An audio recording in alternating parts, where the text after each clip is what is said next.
Hi everyone, মই ৰমেন আপোনালোকৰ fitness trainer. আজি টপিকটো একদম ইম্পৰ্টেণ্ট কাৰণ আমি সকলোৱে নিজৰ মা-দেউতাক সবচে বেছি মৰম কৰোঁ। আমাৰ মা-দেউতাই মেইন। তো মা-দেউতাক ভালে ৰাখিবৰ কাৰণে আমি মা-দেউতাৰ ওপৰত এটা ভিডিঅ' বনাম। মানে যিসকল মানুহৰ মা-দেউতাকৰ মানে বডি ৱেটটো বাঢ়ি গৈছে, পুৰা হৈ গৈছে, 60+ হৈ গৈছে, তো তাৰপিছত বহুত বয়সীয়াল মানুহৰ কি হয়, নি পেইন হয়, বেক পেইন হয়, এংকেল পেইন হয়। তো তেতিয়া আমি সেই যদি বেছি ওয়েট থকা মা-দেউতাসকলৰ আমি ওয়েট লছ কেনেকৈ কৰিম। তো 60+ বা 70+ আমাৰ মা-দেউতাসকলক আমি জাম্পিং জেক বা হাইনিজ বা বাৰ্পিছ ৱৰ্কআউট কৰিব নোৱাৰোঁ।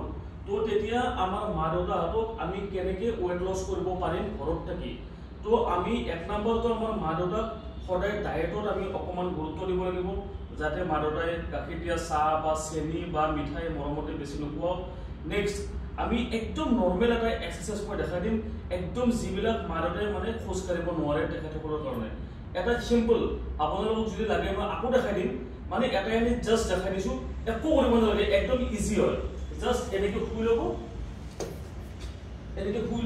হাতটো এনেকৈ ল'ব বা এনেকৈ ল'ব, যেনেকৈ কমফৰ্টেবল হয় এনেকৈ ঘূৰিব, বাছ এনেকৈ ঘূৰিব, বাছ এনেকৈ 5 টাইমছ বা এনেকৈ 5 টাইমছ, লাহে লাহে লাহে লাহে।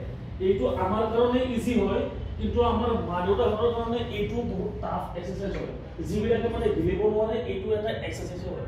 তো এনেকৈ কৰি থাকিলেও মানে আমাৰ মা-দেউতাহঁতৰ ওয়েট লছ কৰাত হেল্প হ'ব, বহুত হেল্প হ'ব। নেক্সট মই বহুত ৱৰ্কআউট কৰি দিম, জাষ্ট মই দেখাই দিছোঁ এটা। Thank U.